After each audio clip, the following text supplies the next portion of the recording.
Hey there, I'm Jeremiah, and I'm thrilled to welcome you to the Throw Zone, where I'll be teaching you all about the juggling arts. In this video, I'm going to teach you how to refine your 3-club Cascade and make it more solid for passing, for solo juggling, and the like. There's a whole bunch of great drills we're going to go over, and by the end, you should have a pretty clear sense of how to take your 3-club juggling to the next level. This video is not intended to teach you the 3-club Cascade. It is intended to help you refine your 3-club Cascade. If you feel like this video is above your skill level, there's good news. I've got several other videos I've created that are specifically intended for different skill levels of juggling. So if you need to take a few steps back and work on some of the drills with 1 or 2 clubs, or just learn the basic Cascade, you can find those videos in the description below or on my channel, The Throw Zone.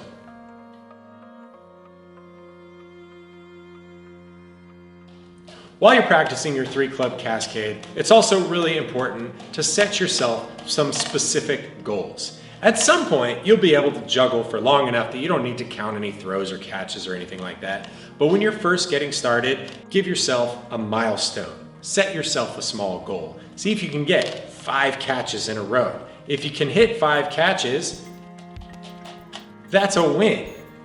Then move your goal up just a little bit. Can you get 6 catches, 7 catches? Otherwise, every time you try, eventually you fail and you drop. You're just naturally gonna see that as a failure. So setting yourself those small goals can help you make the mental shift to actually feeling like you are progressing as opposed to just continually throwing things on the floor.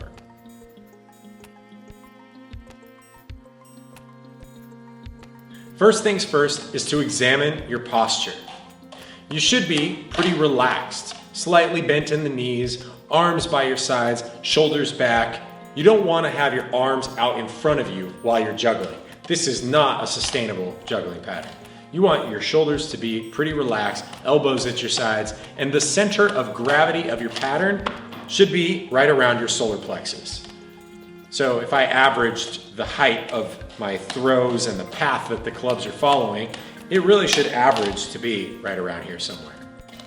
Another important thing that you should not be doing is moving your feet a whole lot. Your feet should be relatively planted. If you have happy feet and you keep stepping, you're going to start to develop some bad habits around your juggling. You also don't want to be bobbing with every throw. You should be pretty static. All the action happens with the arms. One useful tip for examining your 3-club Cascade is to set up a camera and film yourself. It's not to share it. It's specifically so that you can see your posture. Do you look relaxed? Do you look tense? Where are your arms at? Are you holding your arms out front? Are you juggling like hunched over? These are all important things to know. You need to collect as much data about what you're currently doing so that you can make some changes and try and do it more efficiently.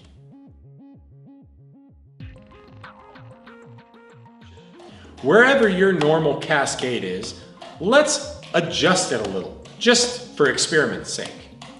Can you juggle a little higher than you normally do? With your hands up higher? I'm not saying this is good. I'm saying that you should at least be able to do it. Can you juggle lower than you normally do? How low can you go? Maybe without bending your knees. Can you squat? Can you stand on one foot? Can you stand on your tiptoes and juggle? Can you juggle off to the right? Can you juggle off to the left without picking up your feet? Can you rotate your body without picking up your feet and juggle off to the left or off to the right? Can you turn in circles while juggling? In order to do so, you're going to have to compensate with one hand throwing less far and the other one throwing even farther to help lead you around. The faster you turn, the more you'll have to compensate.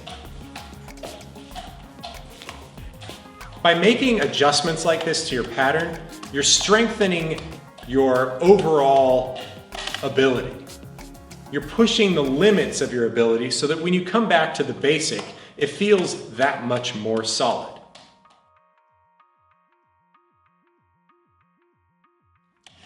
Can you take your clubs for a walk? Walk forward first. Try walking backward. Try walking to the left or to the right. Try turning in a circle or walking in a circle. Take your clubs and go for a walk down around the block. If you're feeling really comfortable, maybe you can even figure out how to jog with your clubs. Obviously, I can't jog in here, so it just looks stupid. But the great thing about joggling, as it were, is that with a decent jog, you can time your run and the pump of your arms with the throws of the club, achieving a really amazing harmony between your legs, your arms, and the juggling pattern.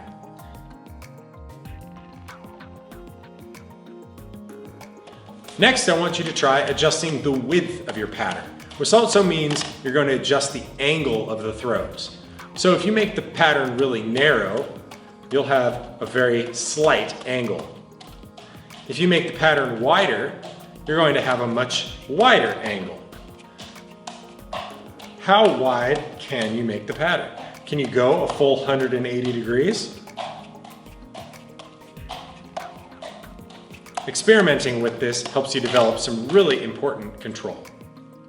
It's important to recognize that you are the source of every throw. And therefore, if you find that the clubs keep getting away from you, there's something you need to do to bring those clubs back to you. Sometimes it might mean you have to overemphasize throwing it back towards yourself.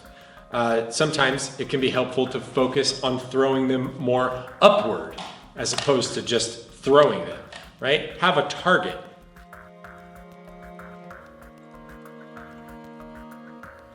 The next drill I want you to try is to try adjusting the height of your throws. I still want you to just do a single rotation with them, but you're going to make them smaller by adding more flick with the wrist, or slower by adding more swing from the arm. So the elbow and the shoulder provide the extra force. The flick is what provides the extra spin. So if you want a high floaty throw, you need to use more shoulder and less wrist. How high can you go? And still just keep one rotation. How low can you go? How fast can you juggle?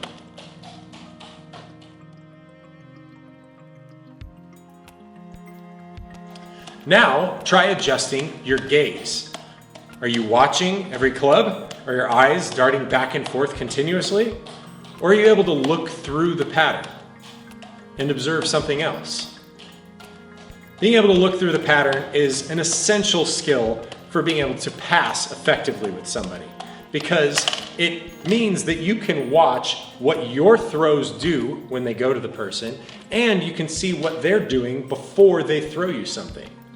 That way, you can predict what the throw is that's going to come in instead of simply react to it once it's halfway to you. And it allows you to then make adjustments to your own throws so that you can make your throws more perfect for the person you're passing with and make their job easier. Can you look up while juggling? If so, how far up? Can you turn your head to the left or to the right? Can you tilt your head to the side or to the other side?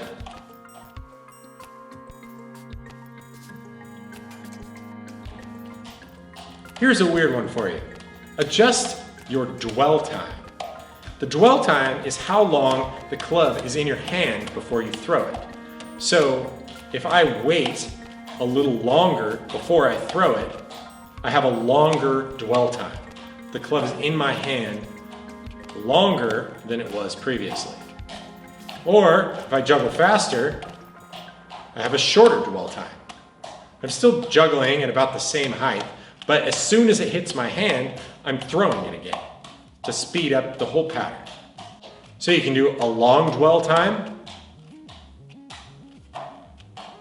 or you can do a short dwell time.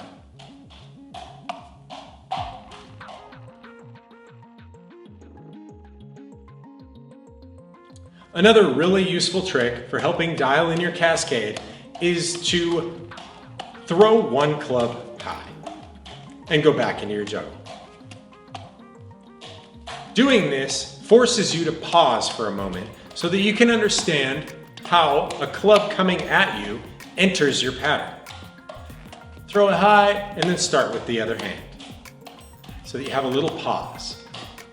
Similarly, you could have a friend throw you a club. You just have to instruct them where to throw it, give them a little lesson on how to throw a club to somebody, and then you have to be ready to throw one club out to catch it. It's a great way to get better at dialing in your Cascade and making it more able to take whatever comes at it. Thanks so much for being here. I hope this was helpful. There's more where this came from. You can find more videos that can help you learn to juggle on my channel or in the description of this video. Hit that subscribe button. Thanks for being here. My name's Jeremiah. It's been a pleasure having you. Hope you learned something today. Have fun out there.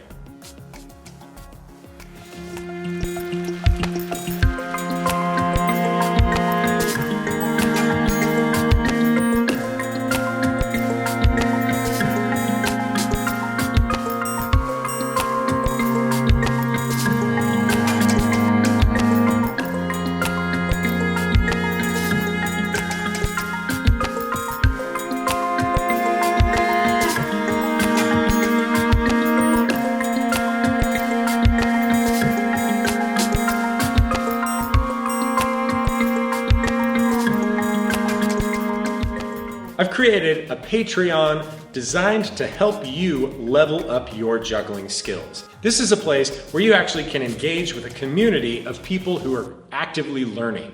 You'll be able to access me as an instructor, asking me questions, sending me videos to get direct feedback, and even getting one-on-one sessions. So if that sounds good to you and you want to level up your juggling skills, check out the Throw Zone Patreon. You can find it in the description below.